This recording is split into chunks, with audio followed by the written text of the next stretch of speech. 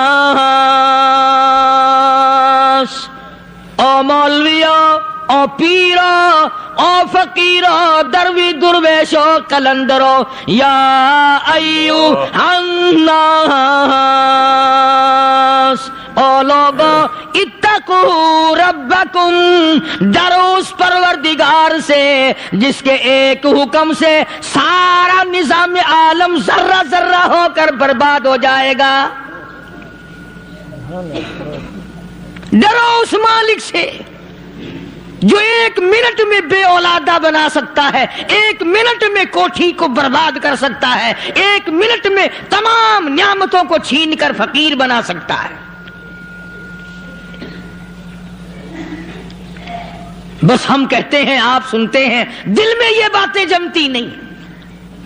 اللہ فرماتے ہیں وَفِي أَنفُسِكُمْ أَفَلَا تُبْصِرُونَ، اگر میری خدائی تیری سمجھ میں قرآن کریم سے نہیں آئی، کالی کملی والے صلی اللہ علیہ وسلم کے فرمان سے نہ آئی، تو پھر 360 جوڑ سر سے لے کر پیروں کی انگلی تک میں نے لگائے ہوئے ہیں، اپنے ایک ایک جوڑ سے پوچھ لے تجھے کس نے بنایا؟ ایک ایک جوڑ سے پوچھ، ان کے اندر مکھ کس نے رکھی؟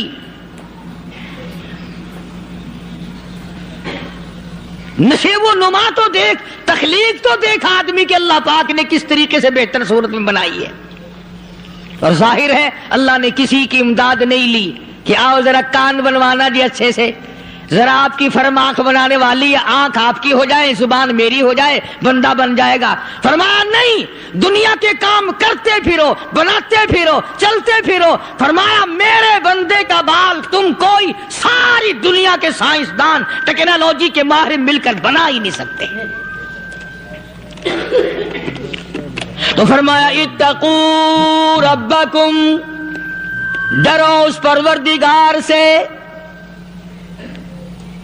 ڈرنے کا یہ مطلب نہیں کہ نماز پڑھنے مسجد میں آ جاؤ۔ فرمایا اتقوا ربکم، دکان پہ بیٹھا بیٹھا بھی ڈر، کارخانے میں کام کرتا کرتا بھی ڈر، مزدوری کے لیے جاتا تبھی ڈر، گلی میں سے گزرتا ہوا بھی ڈر۔ اتقوا ربکم، ڈر اس پروردگار سے، مال خریدتا ہوا بھی ڈر، بیچتے وقت بھی ڈر، لوگوں کی بہن بیٹیوں کے پاس سے گزرتا ہوا بھی ڈر۔ اتقوا ربکم، ڈر اس پروردگار سے جس سے چھپنے کا تیرا سوال ہی پیدا نہیں ہوتا۔ فرمایا اتقوا ربکم واخشوا یوما لا یجزی والد عن ولدی ولا مولود هو جاز عن والدہ شیئا۔ فرمایا اس دن سے بھی ڈر جس دن کوئی کسی کے ذرہ برابر کام نہ آ سکے گا۔ قیامت کا دن، حشر کا دن، محشر کا دن، حساب و کتاب کا دن، اللہ کی عدالت کی پیشی کا دن، پروردگار عالم کی حضور میں جانے کا دن، نام اعمال تلنے کا دن، ہر شخص کا نام اعمال کھبے یا سجے ہاتھ میں ملنے کا دن۔ ساری کائنات جانتی ہے کہ قرآن کریم نے صاف صاف یہ بات اعلان کہہ دی کہ وہ ایسا دن ہے کوئی کسی کا نہیں بنے گا۔ اولاد ماں باپ کی بننے کو تیار نہیں ہے، ماں باپ اولاد کے بننے اپنی اپنی میں جو پڑے ہوئے ہیں۔ بیوی خامند کی نہیں بنتی، خامند بیوی کا نہیں بنتا، اپنی اپنی مصیبت میں گرفتار ہے۔ روایت میں یوں آتا ہے، ارشاد ہے محمد عربی صلی اللہ علیہ وسلم کا کہ یہ جو دماغ ہے ناک کے ذریعے بہہ کر باہر نکل جائے گا، سوا نیزے پہ سورج کی تپش، آنکھوں سے خون بہے گا، اہل محشر پناہ پکار اٹھیں گے، اور پھر کوئی 1-2 گھنٹے کی تو بات نہیں، قرآن کریم کی روح سے اور آیت کی صاف وضاحت سے پتہ چلتا ہے 50,000 سال کا ایک دن. ذرا تصور میں تو لاؤ. ارے آج تم نماز کی پرواہ نہیں کرتے, رضائی نہیں اتار سکتے, صبح کو پڑے رہتے ہو, تب تصور میں آئے گی یہ بات کہ 50,000 سال کا دن کیسے گزرے گا.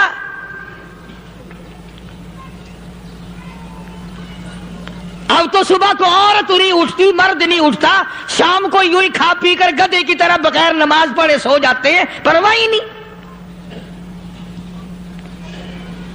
فرمایا تعرج الملائکۃ والروح الیہ فی یوم کان مقدارہ 50,000 سنہ.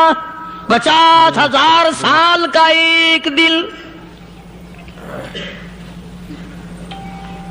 درخت نہیں, چھاؤں نہیں, کند نہیں, کوٹھی نہیں, بنگلہ نہیں, سمندر ختم, دریا ختم, نہر ندی نالے ختم, چشمے ختم, نل کے کنویں ختم, پانی کا نام و نشان نہیں. نظام عالم کو پہلے برباد کیا جائے گا, پھر یکدم سارا وجود میں لا لیا جائے گا. اذا السماء انشقت, یہ آسمان کڑاک کڑاک کر کے پھٹ پڑے گا. وَإِذَا النُّجُومُ انْكَدَرَتْ, ستارے زمین پہ دھڑام دھڑام کر کے گریں گے. وَإِذَا الْأَرْضُ مُدَّتْ, زمین بوریے کی طرح سے لپیٹ دی جائے گی. وَإِذَا الْجِبَالُ سُيِّرَتْ, یہ بڑے بڑے پہاڑ ہوا میں کپاس کی طرح اڑتے پھریں گے. تمام کے تمام علامات قرآن کریم بتا رہا ہے. اور آج مسلمان ہے, میں خود ہوں, آپ ہیں, میں قسم کھاتا ہوں کہ ہمیں خدا کے کلام پہ یقین کوئی نہیں. اگر یقین ہو پھر یہ غفلت. صحابی مدنی کریم صلی اللہ تعالی علیہ وسلم کا ساری رات کروٹیں بدلتا ہے. صبح ہوئی بیٹی نے پوچھ لیا, ابا جان میں ساری رات دیکھتی رہی, آپ کو نیند نہیں آئی, کیا کوئی تکلیف ہے؟ دیکھنے والی بیٹی کے بھی قربان جاؤں, بے چین ہونے والے ابا کے بھی قربان جاؤں. آخر بیٹی بھی جاگ رہی ہوگی تبھی تو دیکھا ہوگا. کہنے لگے ابا میں نے ساری رات کروٹیں بدلتے دیکھا, کیا بات ہے, آج نیند کیوں نہیں آئی؟ فرمایا لختے جگر او نور نظر, او میری بیٹی کل قرآن کریم کی ایک آیت سن کے آیا ہوں, ثم لم یتوبوا فلہم عذاب جہنم ولہم عذاب الحریق.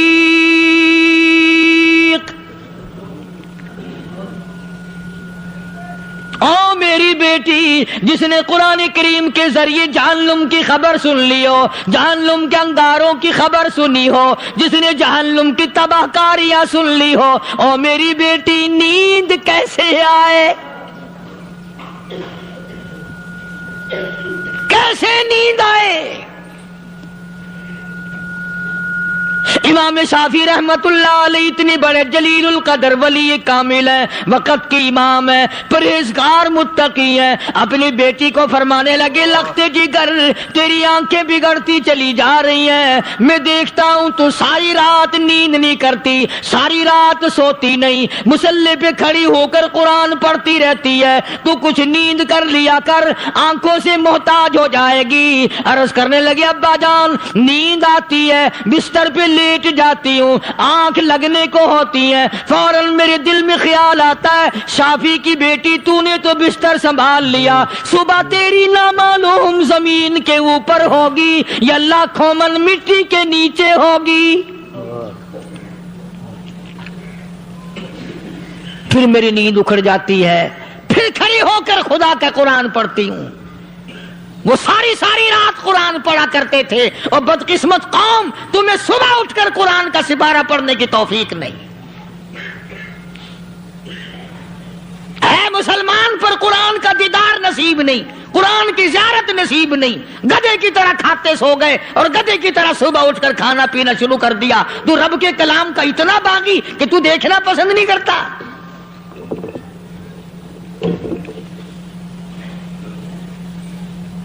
اور دنیا کی چیز اگر گھر میں نہ ہو، ٹھنڈے ٹھنڈے سانس مارتے ہیں عورتیں بھی، ہاں جی اپنی زمین کوئی نہیں نا، اپنی ہاں جی مکان اچھا اپنے پاس کوئی نہیں، فلاں چیز اپنے پاس کوئی نہیں۔ تب بھی کسی نے ٹھنڈا سانس مارا کہ ہم 10 آدمی ہیں گھر کے، ایک آدمی بھی قرآن پڑھنے والا نہیں، ہم سارے کے سارے پتہ نہیں کیسے اکٹھے ہو رہے ہیں۔ اللہ،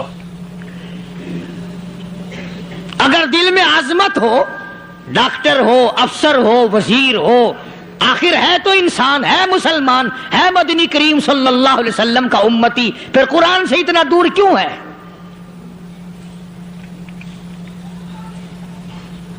تو اللہ پاک جل شانہ نے فرمایا میرے بندے ہر حال میں ڈر، ہاں تیری ساری چلاکیوں کو میں جانتا ہوں، تیری ساری ہوشیاریوں کو میں اچھی طرح جانتا ہوں۔ فرمایا وہ دن دور نہیں، آیا وقت قیامت کا، آیا، کوئی کسی کے کام نہیں آئے گا۔ فرمایا ان وعد اللہ حق فلا تغرنکم الحیات الدنیا، دنیا نے پھنسا لیا، چہل پہل میں پھنس گئے، اس کے رنگ روغن میں لگ گئے، اس کی زیب و زینت میں لگ گئے، رات اسی کی سوچ ہے، دن میں اسی کا فکر ہے، اور مرنے کا کسی کو بھی فکر نہیں۔ قرآن کریم کی آخری سورت، آخری لقمان کے آخری آیتوں میں عجیب مضمون رکھا ہے۔ فرمایا ان اللہ عندہ علم الساعۃ وینزل الغیث، قیامت کا ٹھیک وقت اللہ کے سوا کوئی نہیں جانتا۔ کسے معلوم ہے ابھی اگلے منٹ میں کیا ہو جائے گا، سیکنڈ میں کیا ہو جائے گا؟ اچھا ایک بات میرے ذہن میں آئی، یہ بڑے بڑے لوگ آپ کو ملیں گے دیہاتوں میں بھی، بازاروں میں بھی، شہروں میں بھی، فلانا بزرگ غیب کی باتیں بتایا کرتا تھا، فلانا ولی یوں بتایا کرتا تھا۔ کبھی یہ بھی تو پوچھنا کہ اس ولی نے کبھی یہ بھی بتایا کہ میں مروں گا کب، کس دن مروں گا؟ جب اپنی موت کا پتہ نہیں تو اور کسی چیز کا کیا پتہ ہے؟ صرف اٹکل بچوں تیر لگانے والی بات ہے۔ ابھی چند مہینے ہوئے یہاں میرے پاس نوجوان آئے ملتان شہر سے اور کہنے لگے کہ 25,000 کی چوری ہو گئی ہے، بتا کدھر کون لے گیا، کدھر لے گیا؟ میرے پاس آئے یہاں، میں نے کہا بتا دوں گا پر آدھے لوں گا۔ کہنے لگا نہیں دیکھا نا جی اتنا تو نہ کرو۔ اور میں نے کہا وہ سارے ہی چلے گئے یار، یقین کرو میں یہاں چارپائی میں بیٹھا ہوں دروازے کے باہر، عصر کے بعد پوری پارٹی آئی اسی شہر کی کہ 25,000 روپیہ گم ہو گیا ہے، بتا کدھر گیا ہے؟ سب لوگ کہتے ہیں قاری حنیف بتاتا ہے، سنو قاری حنیف بتاتا ہے، ٹیلا کرا دوں گا میں۔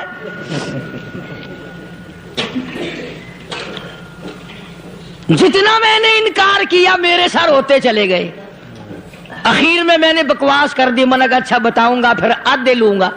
کہ لگے نہیں تماشا دیکھا، یعنی اندازہ لگاؤ کہ ہم شہر سے سن کر آئے ہیں کہ قاری حنیف چوریاں بتاتا ہے۔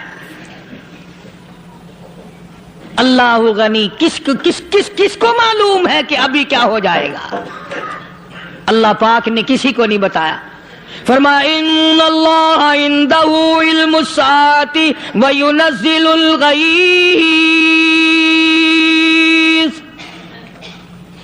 قیامت کا ٹھیک وقت کسی کو معلوم نہیں، بارش کا کوئی پتہ نہیں کب ہوگی، کتنی ہوگی۔ تم ابھی کہہ رہے ہوگے کہ جی محکمہ موسمیات والوں کو پتہ چلتا ہے، ان 3 مہینے میں یہ محکمہ موسمیات والے کئی دفعہ کہہ چکے ہیں کہ بندہ باندی ہوگی مگر کچھ بھی نہیں ہوا، بلکہ جتنے یہ زیادہ بتلاوے نا اتنا ہی موسم خراب ہوتا چلا جاوے۔ پچھلے سال انہوں نے روئی کی گانٹھوں کی گنتی بتائی کہ اتنی کپاس پیدا ہوگی ملک میں، اتنی روئی کی گانٹھ بنے گی، اتنی باہر بھیجیں گے اور اتنی اپنے گھر رکھیں گے۔ ذرا پوچھو تو صحیح ذمہ داروں سے سر کھجاتے پھرے کہ کھاد کے پیسے بھی واپس نہیں ہوئے. بھلا کسی کو کیا پتا کہ ابھی کیا تھا اور ابھی کیا ہو جائے گا, کل کیا ہوگا, پرسوں کیا. ایک اللہ کی ذات جانتی ہے. فرمایا وَيُنَزِّلُ الْغَيْثَ, کوئی نہیں جانتا بارش کب ہوگی, کتنی ہوگی, کہاں تک ہوگی, کس قدر ہوگی, کس طرح میں ہوگی, کہاں نہیں ہوگی. وَيَعْلَمُ مَا فِي الْأَرْحَامِ, کوئی نہیں جانتا عورت کے پیٹ میں کیا ہے, لڑکا ہے کہ لڑکی. باپ کو پتا نہیں, ماں کو پتا نہیں, دادی کو پتا نہیں, نانی کو پتا نہیں. یوں کہ کسی کو پتا ہو یا نہ ہو, حضرت صاحب کو پتا لگ جاتا ہے. حضرت صاحب کو کیوں, حضرت صاحب ٹھڈ دے اندر وڑدا ہوندا ہے. تماشا دیکھ, کوئی کسی کو پتا نہیں چلتا. اور خدا نے اپنی خدائی کسی کو تقسیم کر کے دینی نہیں. لم یلد ولم یولد, نہ میرے ماں باپ, نہ میں کسی کا باپ, نہ میری اولاد, نہ میں کسی کی اولاد. اللہ الصمد, بے نیاز, بے مثل, بے مثال ہوں. ہمیشہ سے ہوں اور ہمیشہ رہوں گا. سام میرے محتاج ہو, میرے دروازے کے گداگر ہو, میرے دروازے کے فقیر ہو, میرے دروازے کے دستے نگر ہو. آؤ مانگو کھاؤ, موت آئے مر جاؤ. اگر اکڑو گے, فرمایا پھر میں نے بڑی بڑی سزائیں دی ہیں لوگوں کو. ہاں میں تو توبہ بھی منہ سے نہیں نکلنے دیتا, کلمہ تو کلمہ ہائے نہیں کرنے دیتا میں. جب میں موت کا پیغام دوں یکدم دل کی حرکت بند ہو جاتی ہے. آئے بھی نہیں, اوئی بھی نہیں, اف بھی نہیں, کچھ بھی نہیں. فرمایا وَيَعْلَمُ مَا فِي الْأَرْحَامِ, کسی کو پتا نہیں عورت کے پیٹ میں کیا چیز ہے.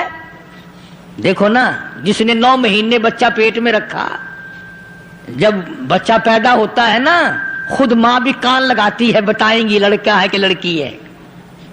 بےتابی سے انتظار کرتی ہے, بڑی بے قراری سے انتظار کرتی ہے عورت کہ یہ دائی بول لے, کوئی اور پاس والی بول لے, کوئی اور چھوٹی بڑی گھر کی عورت بول کے بتائے کہ لڑکا ہے کہ لڑکی ہے. اور جس نے 9 مہینے پیٹ میں رکھا, جب اس کو پتا نہیں تو پرلی طرف بیٹھے ہوئے حضرت صاحب کو پتا کیسے چل گیا. وَيَعْلَمُ مَا فِي الْأَرْحَامِ, زیادہ سے زیادہ تمہیں یہ کہیں گے جی فلاں بزرگ نے دعا کی تھی, اللہ میاں لڑکا دے گا, لڑکا ہو گیا. ٹھیک ہے, دعا تو بھی مانگ, بزرگ بھی مانگے, پیر بھی مانگے, فقیر بھی مانگے, عالم بھی مانگے, ماں بھی مانگے, باپ بھی مانگے, خاندان سارے مانگو. بات یہ ہے مانگو تو سارے, پر یوں کہو دینے والا وہ ایک ہے بس. یہ ہے اصل بات. اور مانگنے کی تو کوئی کسی کی وہ نہیں. امام الانبیاء محبوب کبریا حضرت محمد مصطفیٰ صلی اللہ تعالی علیہ وسلم سیدہ عائشہ صدیقہ رضی اللہ تعالی عنہا فرماتی ہیں, میں سوئی ہوئی تھی, اچانک میری آنکھ کھلی, میں نے کالی کملی والے کو سجدے میں دیکھا. رو رہے ہیں, دعائیں مانگ رہے ہیں, رو رہے ہیں. حضرت عائشہ فرماتی ہیں اللہ اکبر, فرماتی ہیں اتنے روئے سرکار مدینہ صلی اللہ علیہ وسلم, سانس رک گیا, سانس گھٹ گیا آپ کا. حضرت عائشہ فرماتی ہیں میں اپنا جگر پکڑ کے بیٹھ گئی, کہیں آج بیوہ تو نہیں ہو جاؤں گی.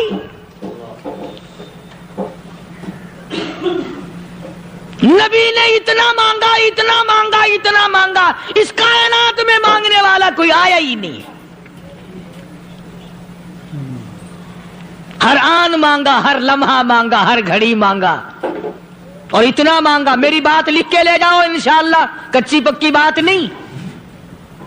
سیدہ عائشہ صدیقہ رضی اللہ تعالیٰ عنہا گواہ ہے, سیدہ فاطمہ الزہرا رضی اللہ تعالیٰ عنہا گواہ ہے, نبی کی گھر والی گواہ, نبی کے لخت جگر نوری نظر فاطمہ الزہرا گواہ. فرماتی ہیں حضور کریم صلی اللہ علیہ وسلم کا جب آخری وقت آیا, آواز بالکل ختم ہو گئی, آواز بالکل پست ہو گئی, پھر بھی لب حرکت کرتے تھے, لب حرکت کرتے تھے, دونوں کی دونوں. فرماتی ہیں ہم نے کان لگایا, آواز تھی ربی حبلی امتی, ربی حبلی امتی, اور میرے مولا میری امت کو معاف کر دے. اور خدا کی قسم کالی کملی والے نے آخری سانس تک مانگا ہی مانگا.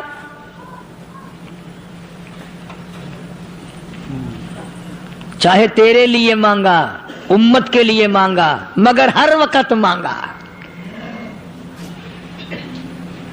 اور یوں فرمایا کہ میدان حشر میں جب لوگ چاروں طرف سے پریشان ہو کر, عاجز ہو کر, تنگ ہو کر, دھکے کھا کر, ذلیل ہو کر انبیاء علیہ الصلوۃ والسلام کے مشورے سے جب حضور کریم صلی اللہ علیہ وسلم کے دربار میں آئیں گے, مشکاۃ شریف میں حدیث موجود ہے, ارشاد حضور کریم صلی اللہ علیہ وسلم کا, فرمایا لوگ مجھے سفارش کے لیے کہیں گے اللہ اکبر کبیرہ.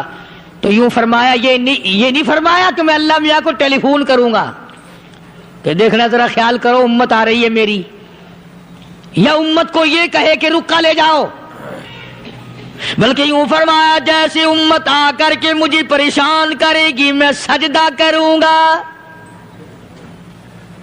میں سجدہ کروں گا. اس وقت بھی سر میرا در تیرا, جھولی میری عطا تیری.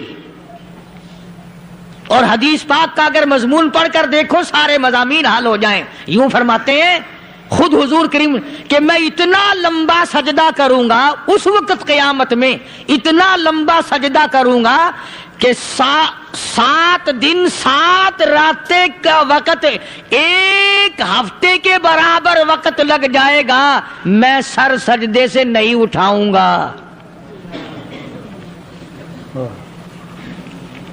اتنا لمبا سجدہ کروں گا کہ 1 ہفتے کی مقدار وقت لگ جائے گا.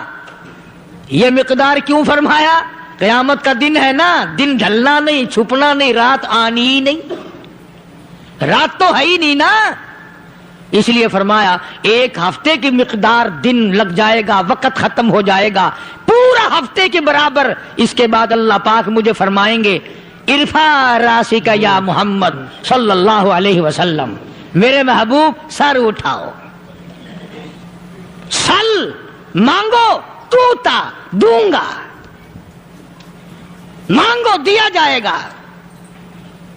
سوف یعطیک ربک فترضی, تیرا رب تجھے راضی کر دے گا.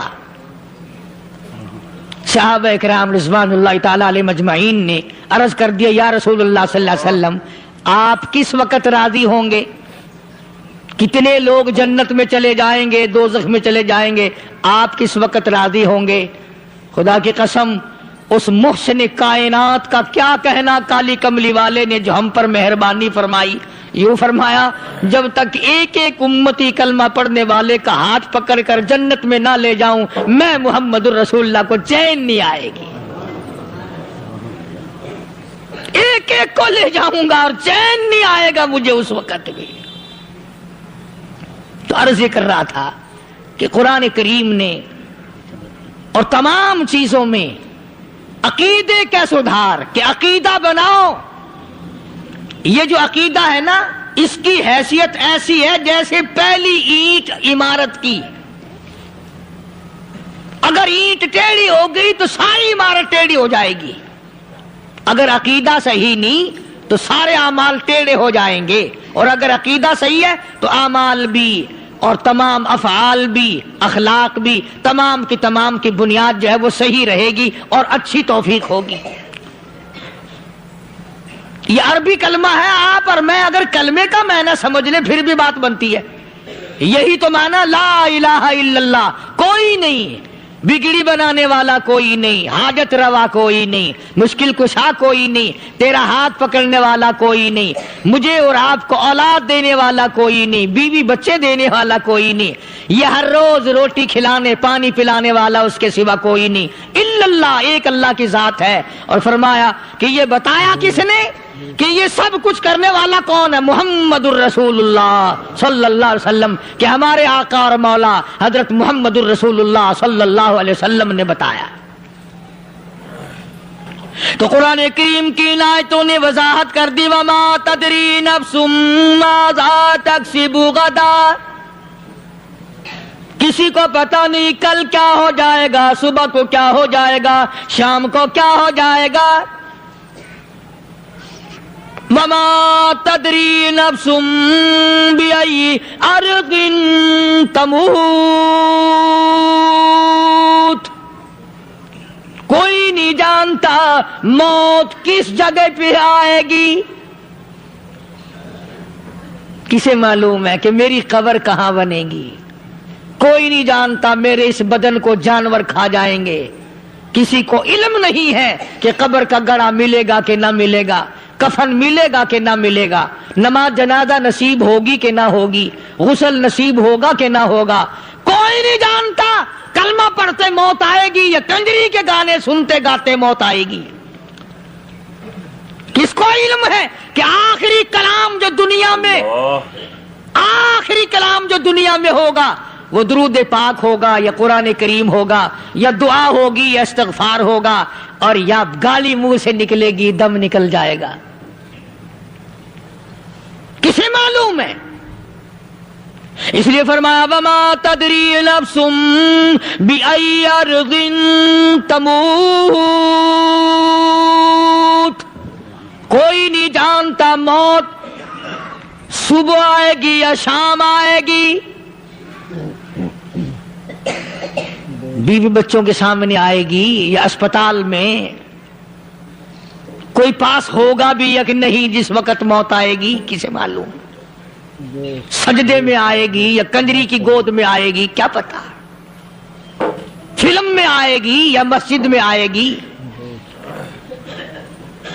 پچھلے دنوں ایک جگہ ایک آدمی نے صبح کی اذان دی، بڑی اچھی اذان دیا کرتا تھا، اللہ کا نام بلند کیا، زمین پہ بیٹھا اور ختم. فجر کی اذان دی، جو سنے انہوں نے کہا یار ابھی تو اذان دی تھی. بس اللہ کی طرف لوگوں کو بلایا اور خود دنیا سے رخصت ہو گیا. ہاں کسی کی موت یوں بھی آیا کرتی ہے، کسی کی سجدے میں آ جاتی ہے، کسی کی مراقبے میں آ جاتی ہے. اللہ اکبر. کسی کی نماز میں آئے، اللہ کی طرف دھیان لگے ایسا لگے کہ لگی چاہے وہ چلا ہی جائے. ہمارے استاد محترم مولانا عبد الخالق صاحب رحمۃ اللہ علیہ یا کبیر والے میں تھے، بہت بڑے عالم، جید عالم، سمندر تھے علم کے. بس صبح کی نماز کے بعد مراقبے میں بیٹھے اللہ اللہ کر رہے ہیں، بس جیسے اتحیات میں بیٹھتے ہیں نا اسی طریقے سے بیٹھے تھے. دن چڑھ گیا، بھتیجے نے آ کر کے کہا حضرت ناشتہ تیار ہے، جواب کوئی نہیں. پھر کچھ دیر کے بعد آیا کہ حضرت ناشتہ تیار ہے، جواب کوئی نہیں. اور دن چڑھ گیا، ہاتھ لگا کے دیکھا کہ حضرت تو پہنچ گئے اللہ کے یہاں. کس حالت میں؟ ایسی اللہ اللہ اللہ سے لو لگائی کہ اللہ ہی کے یہاں چلے گئے. اور ان اللہ والوں کے پاس اس نیت سے لگا کرو میری آخرت بن جائے، میری قبر بن جائے، میرا آخری کلام جو دنیا میں ہو وہ کلمہ ہو، استغفار ہو، درود پاک ہو، قرآن کریم ہو، پھر تو مزہ ہے. اور اگر ہائے ہائے ہائے ہائے کرتے مر گئے تو کیا ہوا؟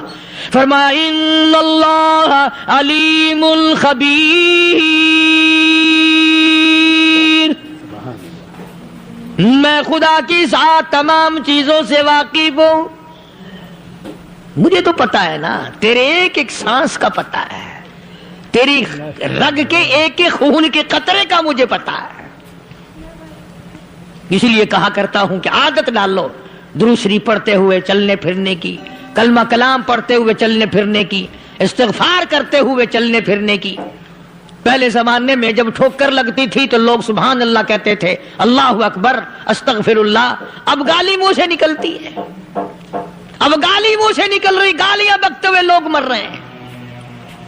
حضرت معاذ بن جبل رضی اللہ تعالیٰ عنہ مدینے پاک میں بیمار ہے، آخری وقت ہے. صحابہ کی ایسی ایسی موت آیا کرتی تھی. چاروں طرف جتنے گھر والے بیٹھے ہیں، اماں بھی، بیٹی بھی، گھر والی بھی، بہن بھی، بھائی بند بھی، قبیلہ بھی، خاندان بھی. مدینہ شہر ہے، کالی کملی والے کا شہر ہے. حضرت معاذ بن جبل کا آخری وقت ہے. چاروں طرف بیٹھنے والے بھی تلاوت کر رہے ہیں قرآن کریم کی، خود معاذ بن جبل بھی تلاوت فرما رہے ہیں. اچانک حضرت معاذ رضی اللہ تعالیٰ عنہ رونے لگے. روئے حضرت معاذ. یہ وہ جوان ہے جس کو رخصت فرمانے کے لیے یمن کا گورنر بنا کر کے بھیجا حضور صلی اللہ علیہ وسلم نے. حضور صلی اللہ علیہ وسلم اس کو روانہ فرمانے کے لیے کئی میل پیدل تشریف لے گئے. ہاں حضور کے صحابہ. تو معاذ بن جبل جب رونے لگے تو گھر والوں نے پوچھا کیوں؟ کوئی بیٹھا ہوگا نا. کہنے لگا ڈر گئے؟ موت سے ڈر رہے ہو؟ موت سے ڈر کے رو رہے ہو؟ حضرت معاذ کہنے لگے نہیں، موت سے کیا ڈرنا، میں کیوں ڈروں موت سے؟ اس نے تو آنا ہی آنا ہے، میں نہیں ڈرتا. انہوں نے کہا پھر رویا کیوں رو رہے ہو؟ اللہ اکبر. صحابی کہتا ہے میرے دل کی تمنا میرے دل میں رہی، میری آرزو پوری نہ ہو سکی، میری حسرت میرے دل میں رہی، میرا شوق پورا نہ ہو سکا، میری آرزو پوری نہ ہو سکی، میری تمنا پوری نہ ہو سکی. بستر پہ موت آ رہی ہے اس لیے رو رہا ہوں. اے کاش رمضان کا مہینہ ہوتا، میں روزے دار ہوتا، گرمی کا موسم ہوتا، مجھے سخت پیاس لگی ہوتی، کفار سے مقابلہ ہوتا، میدان جہاد اور جنگ ہوتا، میں کئی کافروں کو قتل کر دیتا، پھر وہ مجھے قتل کر دیتے، میری زبان کاٹ لیتے، میری اللہ کے یہاں پیشی ہوتی، میرا رب مجھ سے پوچھتا معاذ دنیا سے کیا لایا؟ میں عرض کرتا الہی بولوں کیسے، تیری راہ میں زبان کٹا کے آیا ہوں اور روزہ رکھ کر آیا ہوں، تیرے محبوب کے حوض کوثر کے پانی سے روزہ افطار کروں گا. کہتا اس لیے رو پڑا ہوں کہ بستر پہ موت آ رہی ہے. ڈر کس چیز کا؟ یہ نہیں ڈرا کرتے تھے. حضرت ابو ایوب انصاری سبقید رضی اللہ تعالی عنہ. اللہ اکبر، کتنا بڑا مقدروں والا جوان ہے. مدینے پاک میں حضور کریم صلی اللہ علیہ وسلم نے اسی کے یہاں ڈیرا لگایا. آخری وقت ہے، بیمار ہے ابو ایوب انصاری. مدینے سے صحابہ جنگ کے لیے چلے. صحابہ کی تمنائیں دیکھو. ہم جتنے بیٹھے ہماری تمنا تو یہی ہے نا، کاروبار بڑھ جائے، مکان دکان کا ساز و سامان بڑھ جائے، یہ مل جائے وہ مل جائے، یہ ہو جائے وہ ہو جائے. ابو ایوب انصاری بیٹھے ہوئے دیکھ رہے ہیں صحابہ سواریوں پہ پیدل تلوار نیزے تیر لے کے چلے. ابو ایوب انصاری کہنے لگے کہاں چلے ہو؟ کہ جہاد فی سبیل اللہ کے لیے. کہنے لگا مجھے بھی لے چلو. سمجھ رہے ہیں آپ سارے؟ فرمایا مجھے ساتھ لے چلو. کہا کمال ہے، بیمار آدمی اور جنگ میں بیمار کا کیا کام ہے، کیا کرو گے؟ نے کہا مہربانی کرو، احسان کرو مجھ پر، مجھے ساتھ لے کے چلو. خدا کے بندے بیمار ہے، کرے گا کیا میدان جہاد میں؟ کہنے لگا تم تو بیمار کی بات کر رہے ہو، مجھے ساتھ لے چلو اونٹ پہ ڈال کر. توجہ کرنا ذرا، آخری بات میرے یاد آئی ہے، بتانے لگا ہوں. ابو ایوب انصاری حضور کا میزبان مدینے والا کہتا ہے میں بیمار ہوں، مجھے اونٹ پہ ڈال کے لے چلو، اور اگر میری راستے میں موت آ جائے پھر بھی میری لاش کو ساتھ لے جانا. جہاں کفر اور اسلام کا جنگ ہوگا، مقابلہ ہوگا، اس میدان میں میری لاش کو پھینک دینا. شاید کسی مجاہد کی سواری کا پیر میرے اوپر آ جائے، میں بھی قیامت میں اللہ کے حضور میں کہوں گا یا اللہ تیرے میدان جہاد سے اٹھ کے آیا ہوں. میں بھی اندازہ لگا ابو ایوب انصاری کی تمناؤں کو دیکھ، حسرتوں کو دیکھ. فرمایا مجھے ساتھ لے چلو، اگر میری موت آ جائے تو لاش کو بھی پھینکنا نہیں، دفن راستے میں نہ کرنا، ساتھ لے چلو، وہاں میدان میں ڈال دینا، اور اسلام کے لیے جو لڑنے والے ہوں، کفر کو مٹانے والے ہوں، ان کے پیر میرے اوپر آ جائیں، میں کامیاب ہو جاؤں گا. ایک تم ہو جو مسجد میں جھاڑو دینے سے بھی آر کرتے ہو، صف بچھانے میں بھی تمہیں شرم آتی ہے، صف اکٹھا کرنے میں بھی تمہیں شرم آتی ہے، ادھر ادھر کوئی چیز کرنے میں تمہیں کیا معلوم ہے جس وقت قیامت کے دن ان شاہی درباروں کے خادموں کو انعام ملے گا نا، پھر ٹکرے مارو گے، او ہو لو بھائی کمال ہو گیا، ہم تو یوں ہی رہ گئے۔ تو آج توفیق نہیں رہی، اللہ سے مانگ، سوتے بھی مانگ، جاگتے بھی مانگ، ہر وقت مانگ، وہی تیری میری جھولی بھرے گا۔ مصر کے گورنر نے، مصر کے جنرل کرنل نے خط لکھا سیدنا فاروق اعظم رضی اللہ تعالی عنہ کی خدمت میں، دور خلافت ہے حضرت فاروق اعظم کا۔ کیا خط لکھا کہ حضور مجھے کافی وقت گزر گیا ہے اور فلاں علاقے میں آپ کے حکم سے ہم نے جانا ہے اور راستہ صرف ایک ہے اور اس راستے میں جال بچھا دیا گیا، اب مجھے مشورہ دیں میں کیا کروں، حکم دیں مجھے۔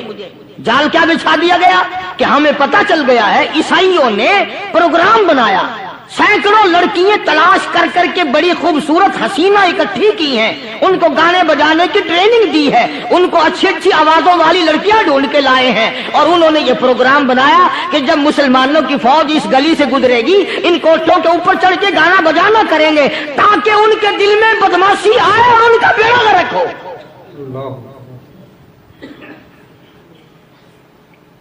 کبھی کافر کا یہ عقیدہ تھا کہ مسلمان کا دل بگڑا تو یہ گیا، اس کی نیت میں خرابی آئی اور یہ تباہ ہوا۔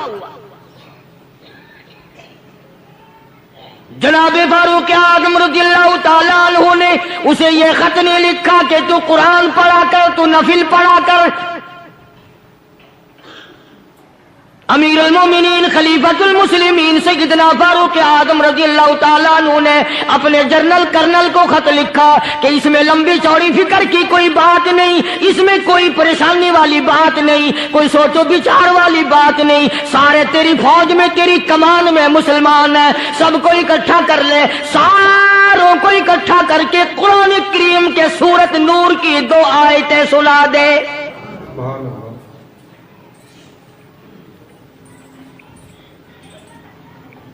یہ بھی نہیں فرمایا کہ سزا سناؤ، اتنے کوڑے لگیں گے، جو خلاف کرے گا یوں قید ہوگی، یوں کورٹ مارشل کر دیا جائے گا، کچھ نہیں۔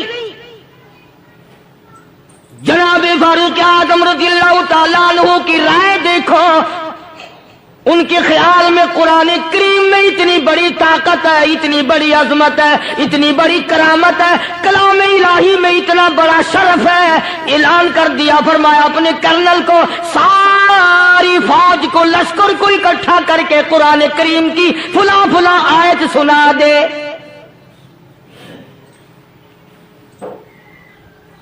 اور اس کے بعد بے دھڑک فوج کو، لشکر کو اسی راستے سے گزار کے لے گیا، بے دھڑک لے جا۔ ہائے کبھی قرآن کی 2 آیتوں سے کام بن جاتا تھا، اب سارے قرآن سے میرا تیرا کام نہیں بنتا۔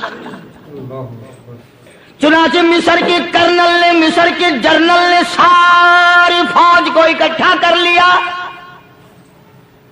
اس نے بھی یہ بات تو نہیں کہی کہ فاروق اعظم کو دوبارہ خط لکھتا کہ حضرت یہ تو 2 آیتیں آپ نے لکھی، یہ تو سارا قرآن روز پڑھتے ہیں، پر بنے گا کیا؟ جیسے فاروق اعظم کا یقین تھا، فاروق اعظم کی فوج کے کرنل کا بھی یقین ہے، فاروق اعظم کے فوج کے جنرل کا بھی یقین ہے۔ اس نے ساری فوج کو اکٹھا کیا، لشکر کو جمع کیا، اور اس کے بعد کہنے لگا قل للمؤمنین یغضوا من ابصارکم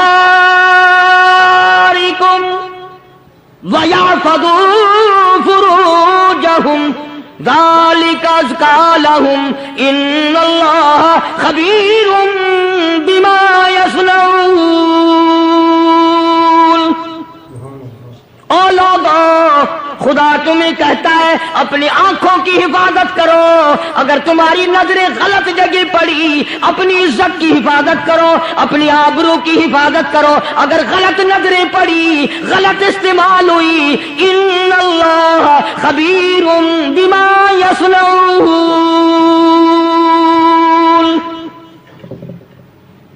اللہ پاک تمہاری ساتھ ساتھ ہے۔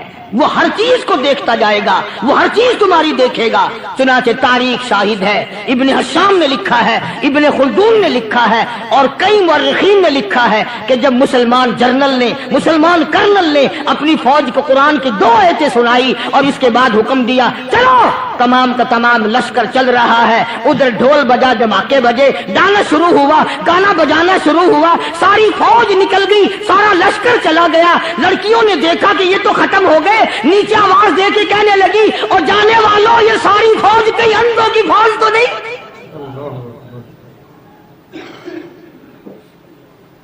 یہ حسن کا نظارہ اور یہ ڈانس اور یہ آواز، ہم ناچ ناچ کے تھک گئی، کوئی سر نہیں اٹھاتا۔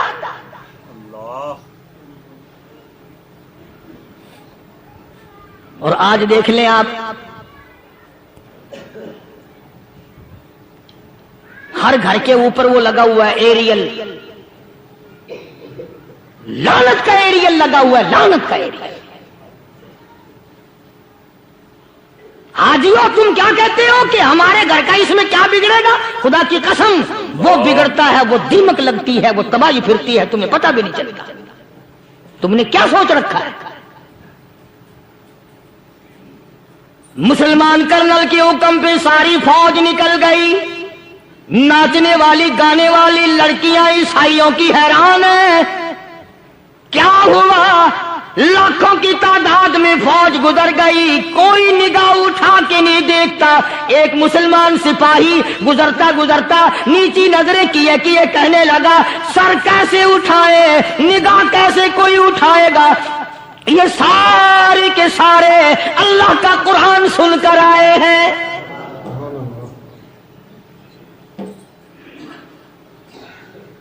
کیسے کوئی نگاہ اٹھائے گا؟ کیسے کوئی سر کو اٹھائے گا؟ یہ سارے کے سارے اللہ کا قرآن سن کر آئے ہیں۔ ان کا عمل ہوا نا قرآن پہ، ان کے عمل کا کتنا بڑا اثر پڑا۔ مورخین نے لکھا، ابن حشام لکھتا ہے عیسائی لڑکیوں نے چھلانگے لگا دی، کوٹھے سے نیچے آ گئی، کہنے لگی عام مسلمانوں وہ قرآن ہمیں بھی سنا کے جاؤ جس میں اتنی اسپرٹ ہے، اتنی طاقت ہے، جو حسن کے نظارے سے روک دے، جو گانے بجانے سے روک دے۔ یہ تو آدمی کے دل کا سکون ہے، نہ گانا سنتے ہو نہ حسن کا نظارہ کرتے ہو، جاتے والے یوں نہ جاؤ، ہمیں بھی وہ قرآن سنا کے جاؤ۔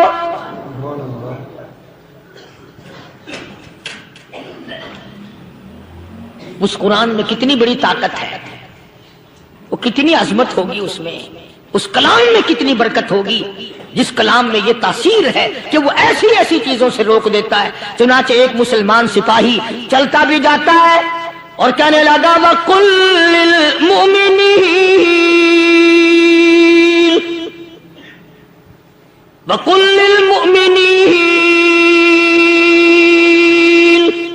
قرآن کی آیت پڑھ کے سنائی، سینکڑوں نہیں بے شمار لڑکیاں ایک مسلمان کی زبان سے اللہ کا قرآن سن کے کہنے لگی اور جانے والوں چھوڑ کے نہ جاؤ، ہمیں بھی کلمہ پڑھاؤ۔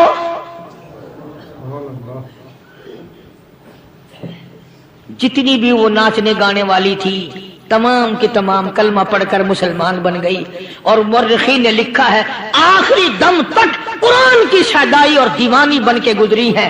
پھر وہ لڑکیاں جو رات دن حسن و جمال کا پیکر بنی رہتی تھی، علماء نے لکھا ہے جب موت آئی ایک ایک کے بدن میں کپڑے لباس میں موت آئی تو 50-50 ٹاٹی لگی ہوئی۔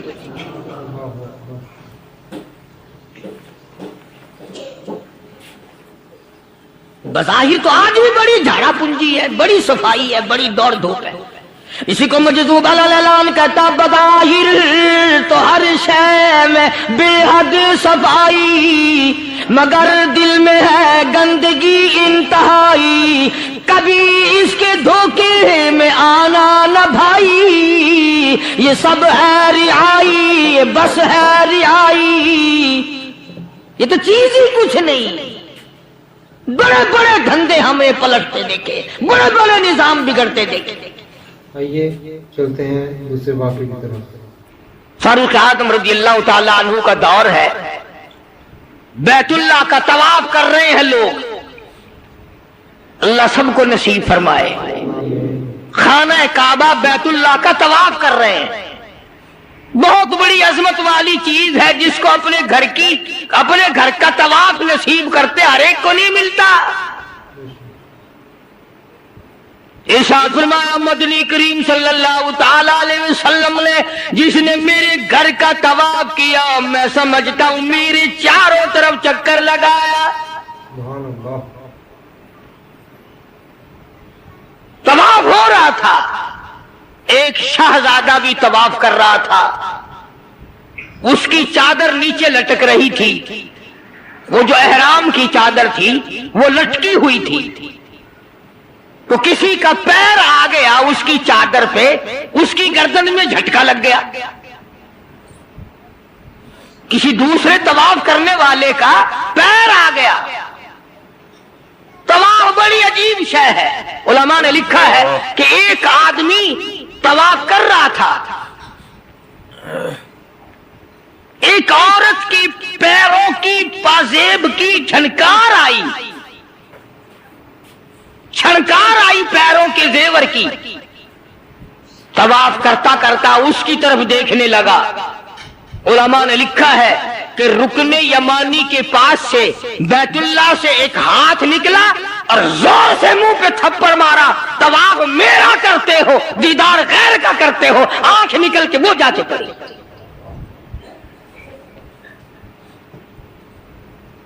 طواف میرا کرتے ہو اور زیارت غیر کی کرتے ہو، آنکھ نکال دی، تھپڑ لگا۔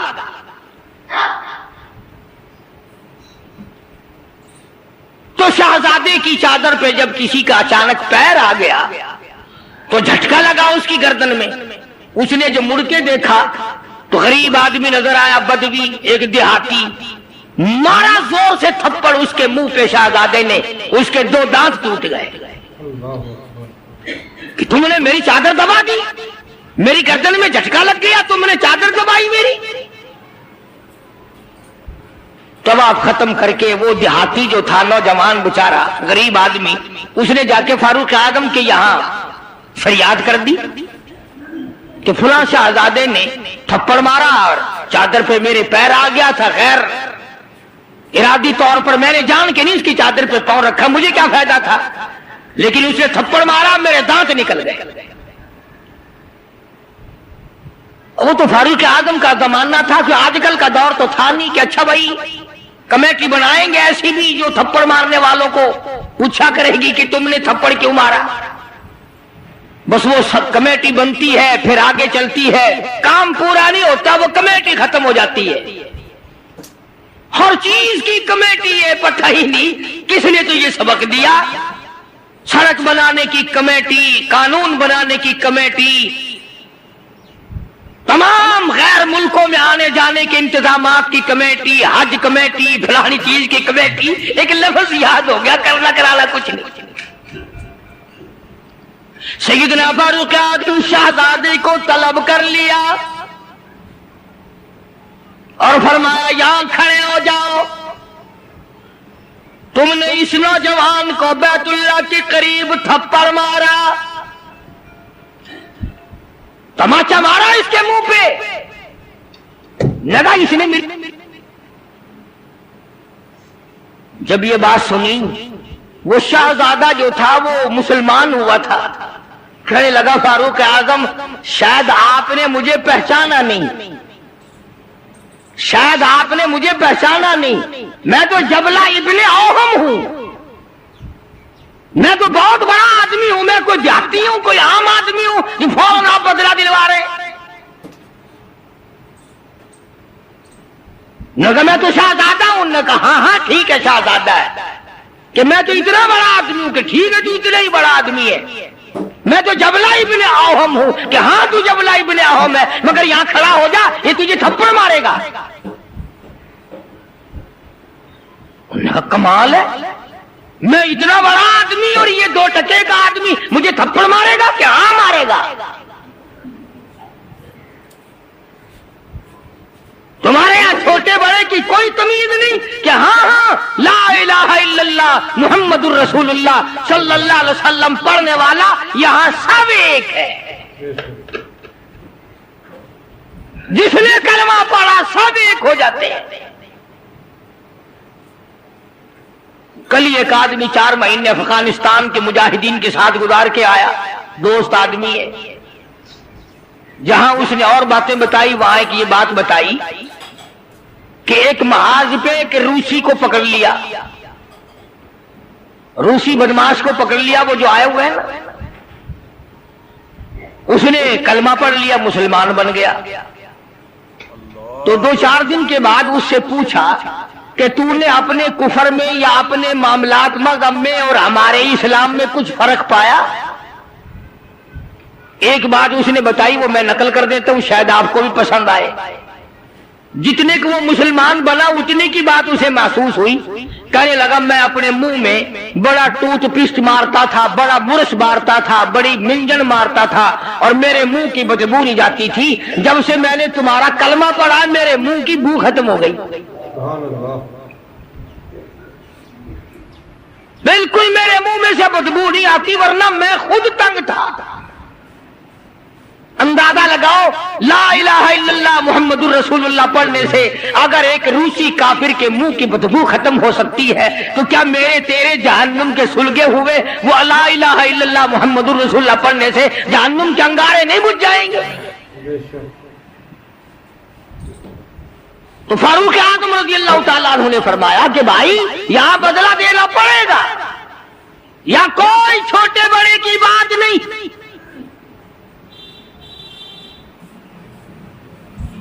چنانچہ فاروق اعظم رضی اللہ تعالیٰ عنہ کی عدالت سے گھبرایا، اور اس بات سے وہ گھبرایا کہ یہاں اتنا عدل، اتنا انصاف، کسی کا کوئی لحاظ نہیں، سب کے لیے ایک قانون اور ایک مساوی حقوق اور سب کے لیے ایک سا درجہ رکھا ہوا ہے۔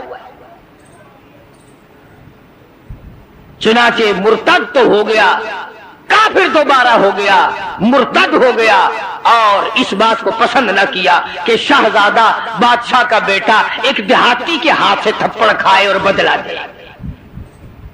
تو سیدنا فاروق اعظم رضی اللہ تعالیٰ عنہ نے یہ ثابت کر دیا کہ مسلمان بادشاہ کے سامنے، مسلمان عدالت کے سامنے تمام چھوٹے بڑے امیر غریب ایک ہیں، یہاں کسی کی چھوٹے بڑے کی رسائی نہیں ہونی چاہیے۔ بلکہ عہد فاروقی نے اس قسم کی مثالیں قائم کی، اس قسم کی مثالیں قائم کی، جنگ میں جہاد میں رشتہ دار سامنے آ گئے۔ فاروق اعظم رضی اللہ تعالیٰ عنہ کو خود نبی کریم صلی اللہ علیہ وسلم نے دیکھا کہ سگا ماموں ہے اور اس کو نیچے ڈال رکھا ہے اور پیر کے نیچے پیر دبایا ہوا ہے اور ایک ہاتھ میں پیر پکڑ کے اپنے ماموں کو بیچ سے پھاڑ رہے ہیں، فاروق اعظم بیچ سے چیر رہے ہیں۔ تو نگاہ پڑی محمد کریم صلی اللہ علیہ وسلم کی، فرمایا عمر یہ تو تیرا ماموں ہے۔ عرض کی آقا جب تک آپ سے نہیں جڑی تھی یہ سب مامے نانے تھے، اور جب آپ سے جڑ گئی اب تو یہی دین ہے، یہی دنیا ہے، جو تیرا ہے وہ میرا ہے، جو تیرا نہیں وہ میرا نہیں۔ وہ اپنا رشتہ دار ہی نہیں جو تیرے دروازے کی غلامی نہیں کرتا۔ عرض یہ کرنا چاہتا ہوں کہ ہم لوگ اپنے آپ کو جنت کے وارث بنائے پھرتے ہیں، جنت کے ٹھیکیدار بنے پھرتے ہیں، نماز کی پابندی ہم نہیں کرتے، قرآن کریم کی تلاوت کو ذوق شوق سے ہمارے یہاں نہیں رواج۔ میں تو دیکھتا نہیں کہ کوئی عورت دن میں منہ بناتی ہو کہ آج ہمارے گھر میں کسی نے تلاوت نہیں کی، ہمارے گھر میں آج لعنت برسی ہوگی رحمت کے بجائے۔ پورے سال میں اگر گھر میں قرآن کی تلاوت نہ ہو، عورت کو افسوس نہیں، مرد کو افسوس نہیں، بڈھی مائی نہیں افسوس کرتی، کوئی چھوکری افسوس نہیں کرتی کہ ہمارے پورے گھر میں قرآن پڑھنے والا ایک بھی نہیں، اور یہ آج نہیں پڑھا گیا، کیوں نہیں پڑھا گیا؟ نماز کی طرف سے کوئی افسوس نہیں کرتا، ظلم و زیادتی کر کے گھروں میں کتنا ہی لا کے دے دو، کوئی یوں کہنے کو تیار نہیں کہ تمہیں یہ ملا کیسے ہے، تم نے یہ حاصل کیسے کیا ہے۔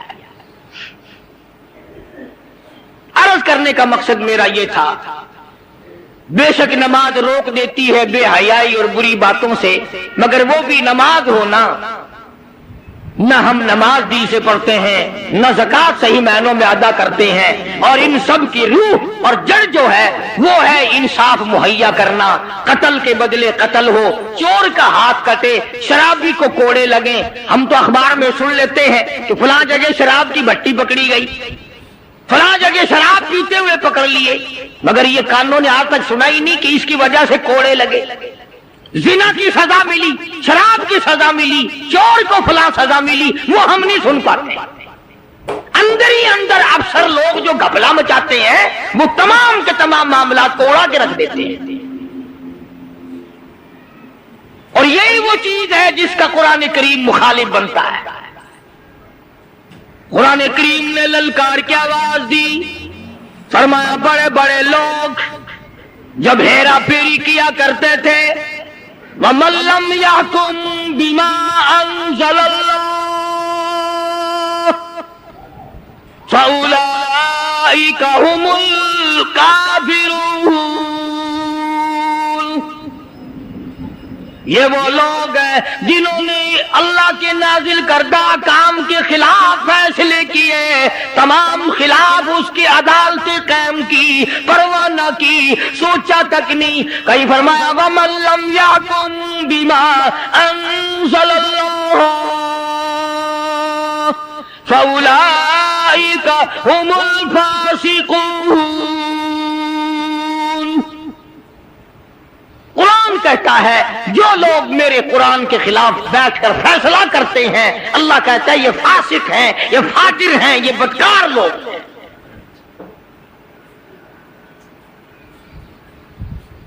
میرا عرض کرنے کا مطلب منشا یہ ہے کہ ہم ایک طرف سے اپنا دامن صاف کرتے ہیں تو دوسری طرف سے گندگی آلود رہ جاتا ہے۔ اگر مرتے وقت یہ حال ہوا تو ناکام ہو کر کے مرے۔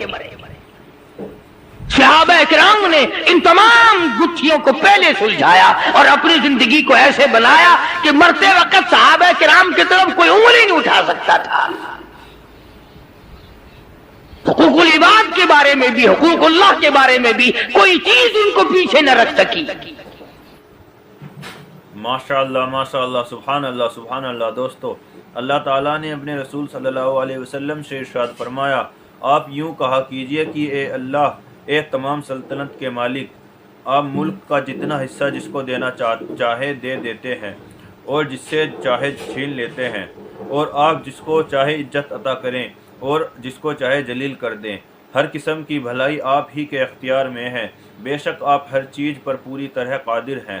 آپ رات کو دن میں داخل کرتے ہیں اور آپ ہی دن کو رات میں داخل کرتے ہیں، یعنی آپ بعض موسموں میں رات کے کچھ حصے کو دن میں داخل کر دیتے ہیں جس سے دن بڑا ہونے لگتا ہے، اور بعض موسموں میں دن کے حصے کو رات میں داخل کر دیتے ہیں جس سے رات بڑی ہونے لگتی ہے، اور آپ جاندار چیز کو بے جان سے نکالتے ہیں اور بے جان چیز کو جاندار سے نکالتے ہیں، اور آپ جس کو چاہے بے شمار رزق عطا فرماتے ہیں۔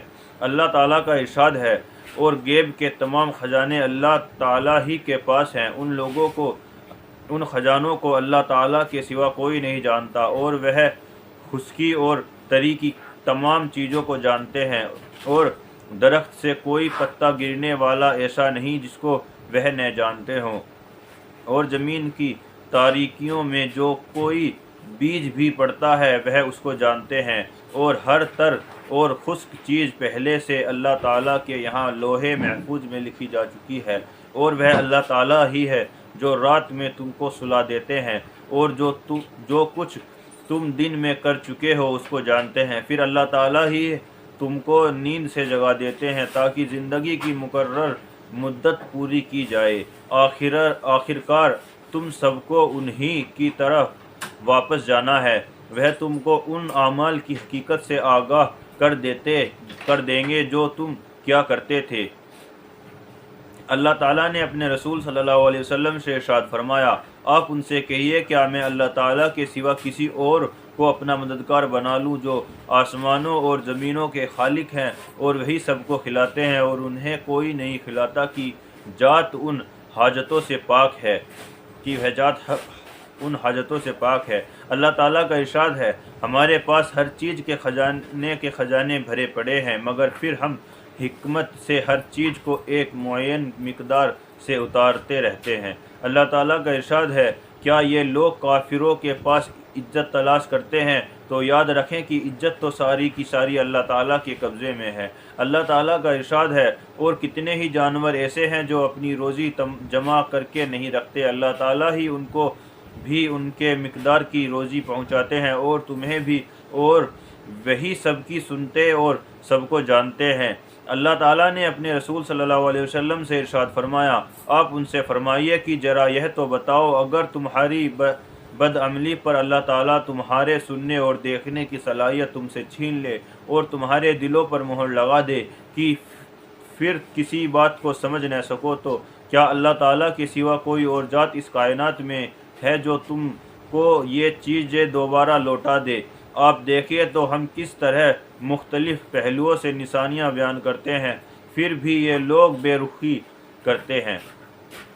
اللہ تعالیٰ کا ارشاد ہے، اور اس کی قدرت کی نشانیوں میں سے سمندر میں پہاڑ جیسے جہاز ہیں، اگر وہ چاہے تو ہوا کو ٹھہرا دیں اور وہ جہاز سمندر کی سطح پر کھڑے کے کھڑے رہ جائیں۔ بے شک اس میں قدرت اور دلالت کے لیے ہر صابر و شاکر مومن کے لیے نشانیاں ہیں، یا اگر وہ چاہیں تو ہوا چلا کر ان جہازوں کے سواروں کو ان کے برے اعمال کی وجہ سے تباہ کر دیں، اور بہت سو سے تو درگزر ہی فرما دیتے ہیں۔ اللہ تعالیٰ کا ارشاد ہے، اور ہم نے داؤد علیہ السلام کو اپنی طرف سے بڑی نعمتیں دی تھی، چنانچہ ہم نے پہاڑوں کو حکم دیا تھا کہ داؤد علیہ السلام کے ساتھ مل کر تسبیح کیا کرو، اور یہی حکم پرندوں کو دیا تھا، اور ہم نے ان کے لیے لوہے کو موم کی طرح نرم کر دیا تھا۔ اللہ تعالیٰ کا ارشاد ہے، ہم نے قارون کی شرارتوں کی وجہ سے اس کو اپنے محل سمیت زمین میں دھسا دیا، پھر اس کی مدد کے لیے کوئی جماعت بھی کھڑی نہیں ہوئی جو اللہ تعالیٰ کے عذاب سے اس کو بچا لیتی، اور نہ اپنے آپ کو خود ہی بچا سکا۔ اللہ تعالیٰ کا ارشاد ہے، پھر ہم نے موسیٰ کو حکم دیا کہ اپنی لاٹھی کو دریا پر مارو، چنانچہ لکڑی مارتے ہی دریا پھٹ گیا اور وہ پھٹ کر کئی حصے ہو گیا، گویا کئی سڑکیں کھل گئی اور ہر حصہ اتنا بڑا تھا جیسے بڑا پہاڑ۔ اللہ تعالیٰ کا ارشاد ہے، اور ہمارا حکم تو بس ایک مرتبہ کہہ دینے سے پلک جھپکنے کی طرح پورا ہو جاتا ہے۔ اللہ تعالیٰ کا ارشاد ہے، اسی کا کام ہے پیدا کرنا اور اسی کا حکم چلتا ہے۔ اللہ تعالیٰ کا ارشاد ہے، ہر نبی نے آ کر اپنی قوم کو ایک ہی پیغام دیا کہ اللہ تعالیٰ ہی کی عبادت کرو، ان کے سوا کوئی بھی عبادت کے لائق نہیں ہے۔ ماشاءاللہ، سبحان اللہ۔ دوستو، کیسا لگا آپ کو ہمارا یہ بیان؟ اگر بیان پسند آیا ہو تو اسے لائک کریں، ہمارے چینل کو سبسکرائب کریں اور دوسروں تک اسے شیئر ضرور کریں۔